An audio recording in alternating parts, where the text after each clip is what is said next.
ত্রিপুরা পুলিশের special executive পদে নিয়োগপত্র প্রদানের দাবিতে মঙ্গলবার মুখ্যমন্ত্রীর বাসভবনের সামনে সমবেত হয়ে বিক্ষোভ প্রদর্শন করেন একদল কর্মী প্রার্থী। দীর্ঘদিন ধরে নিয়োগপত্র না পাওয়ায় ক্ষোভ উগরে দেন তারা।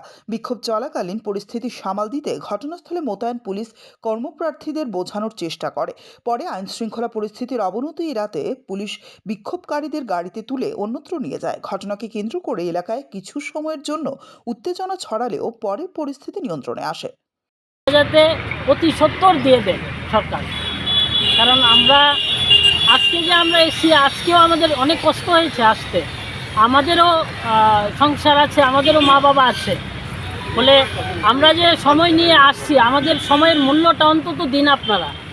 আমরা সবাই আপনাদের কাছে এটা অনুরোধ করছি, এই যে সময়টা আমাদেরও তো সময় নষ্ট হচ্ছে।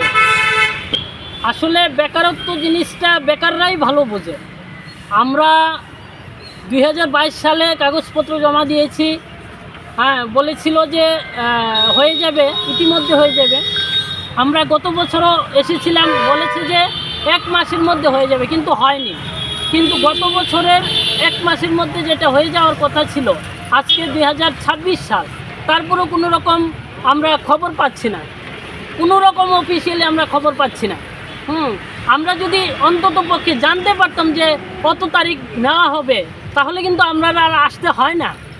বলে আমরা কোনো জায়গা থেকে, কোনো অথরিটির থেকে আমরা এরকম একটা আশ্বাস বা এরকম একটা খবর পাচ্ছি না বলেই আমরা বারবার আসছি। আমাদেরও সময় নষ্ট হচ্ছে। আমাদের কিন্তু ইচ্ছে নেই যে আমরা এখানে এসে রাস্তায় বসে থাকব। আমরাও পড়াশোনা করেছি।